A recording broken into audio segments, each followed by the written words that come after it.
Class 10th का maths का chapter number 4 जिसका नाम है क्वाड्रेटिक इक्वेशंस। इस चैप्टर के एग्जाम्पल नंबर 7 को डिस्कस करते हैं।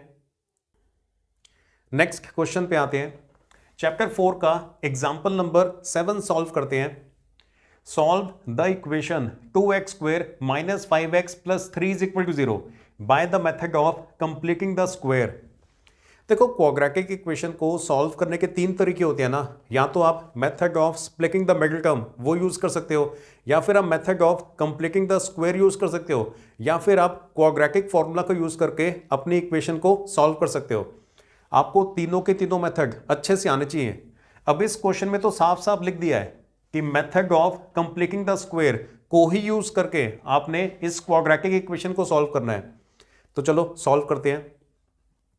ये हमें इक्वेशन दे रखी है 2x² - 5x + 3 = 0।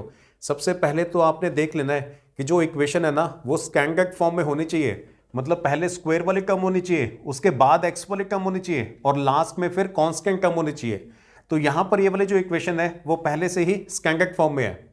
उसके बाद ये x² का कोफिशिएंट 1 होना चाहिए, मतलब x² के आगे कोई भी और नंबर नहीं होना चाहिए। यहां पे तो अब x² के आगे 2 है ना, तो इस 2 को हटाना पड़ेगा और 2 को हटाने के लिए पूरी की पूरी इक्वेशन को हम 2 से डिवाइड कर देंगे। तभी हमने लिखा है डिवाइडिंग बोथ साइड्स बाय 2। तो यहां पे 2 से डिवाइड करने से 2 हट जाएगा तो सिर्फ x² बचेगा। यहां पे 2 से डिवाइड करके बन गया -5x/2 और यहां पर भी 3 को 2 से डिवाइड किया तो ये 3/2 आ गया। अब ठीक है, अब यहां पे x² का कोफिशिएंट 1 है, मतलब x² के आगे कोई भी नंबर नहीं है।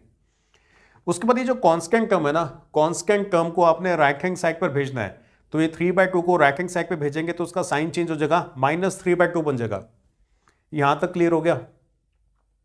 अब ये x के आगे क्या लिखा हुआ है, 5/2 है ना। x का जो कोफिशिएंट होता है, x के आगे जो नंबर लिखा होता है, आपने इस नंबर का हाफ करना है और हाफ करने के बाद जो आएगा ना उसके स्क्वायर को दोनों तरफ ऐड करना होता है, लेफ्ट हैंड साइड पर भी और राइट हैंड साइड पर भी। ये x के आगे जो नंबर है ना 5/2, आपने इसका हाफ करना है। हाफ करने के बाद जो आएगा उस नंबर के स्क्वायर को दोनों तरफ ऐड करना है, लेफ्ट में भी और राइट हैंड साइड पर भी। ये देखो, ये जो 5/2 है ना, इसका हाफ करना है ना। हाफ करने का मतलब होता है हाफ से मल्टीप्लाई कर देना। तो 5/2 को आप 1/2 से मल्टीप्लाई करो, न्यूमरेटर से मल्टीप्लाई होगा, डिनोमिनेटर से, तो ये बन जाता है 5/4। 5/4 के स्क्वायर को ऐड करना है, 5/4 के स्क्वायर को दोनों तरफ ऐड करना है। तभी हमने लिखा है adding 5/4 square on both sides. तो लेफ्ट हैंड साइड पर भी 5/4 के स्क्वायर को ऐड कर दिया और राइट हैंड साइड पर भी, ये देखो -3/2 था ना, वो -3/2 एज इट इज, और राइट हैंड साइड पर भी 5/4 के स्क्वायर को ऐड कर दिया। यहां तक क्लियर हो गया। नेक्स्ट पेज पे इसके आगे सॉल्व करते हैं। देखो, यहां तक आप पहुंच गए थे। 5/4 के स्क्वायर को आपने लेफ्ट हैंड साइड पर भी और राइट हैंड साइड पर भी ऐड कर दिया था। इसका फायदा ये होता है कि ऐसा करने से ना लेफ्ट हैंड साइड पर हमेशा एक आइडेंटिटी बनेगी, या तो a - b का होल स्क्वायर बनेगा या फिर a + b का होल स्क्वायर बनेगा। देखो, यहां पे स्क्वायर के नीचे x है ना, तो आपने अगले स्टेप में यहां पे x को लिखना है। यहां पे स्क्वायर के नीचे 5/4 है तो यहां पे आपने 5/4 को लिखना है। बीच वाले टर्म में अगर माइनस का साइन हो तो माइनस का साइन लगाना है, अगर बीच वाले टर्म में प्लस का साइन होता तो हम प्लस का साइन लगाते हैं। तो ये x + x -5/4 का स्क्वायर बन गया। x - 5/4 के स्क्वायर को जब आप ओपन करोगे ना, तो ओपन करके एग्जैक्टली यही बनने वाला है।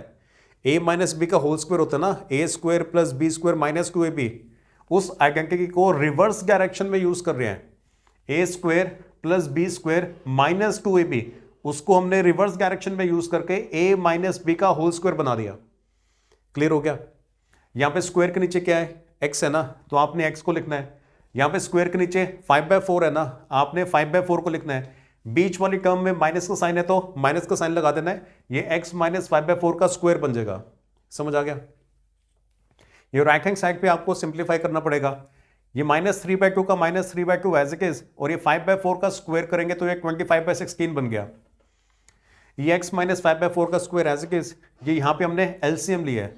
2 और 16 का एलसीएम 16 ही होता है। वैसे तो आप एलसीएम ले लोगे, मैं फिर भी एक्सप्लेन कर देता हूं ये ऊपर वाले नंबर्स कैसे लिखे हैं।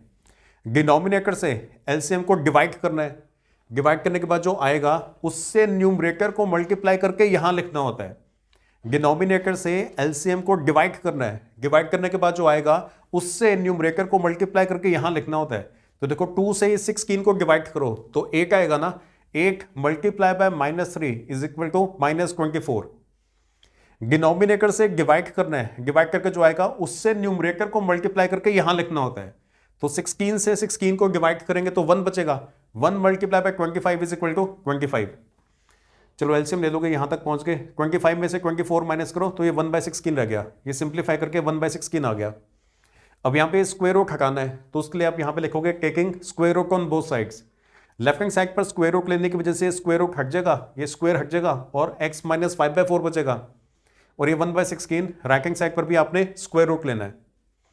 तो ये 1/16 में से 1/4 बाहर आ जाएगा, और आपने ध्यान रखना है जब भी स्क्वायर रूट में से किसी नंबर को बाहर निकालोगे ना तो प्लस और माइनस दोनों के साइन को लेना है।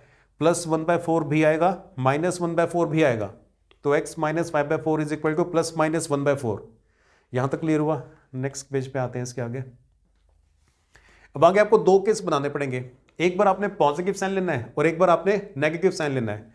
तो केस 1 के अंदर पहले पॉजिटिव साइन लेते हैं, तो x minus 5/4 is equal to plus 1/4। ये देखो x minus 5/4 is equal to 1/4।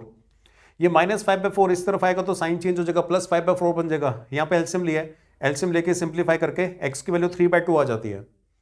जब डिनोमिनेटर सेम हो ना, न्यूमरेटर्स डायरेक्टली ऐड हो जाते हैं, ये तो बड़ी आसानी से सिंप्लीफाई हो जाएगा। x की वैल्यू 3/2 आ रही है। केस 2 में ये माइनस का साइन लेना, -1/4 बनेगा। देखो x minus 5/4 is equal to -1/4। ये -5/4 को इस तरफ लेके आओगे तो प्लस 5/4 बन जाएगा। अगले स्टेप में फिर से एलसीएम लिया, ये 5 में से 1 माइनस करेंगे, 4/4 डिवाइड होकर 1 आ जाता है, तो x की वैल्यू 1 है।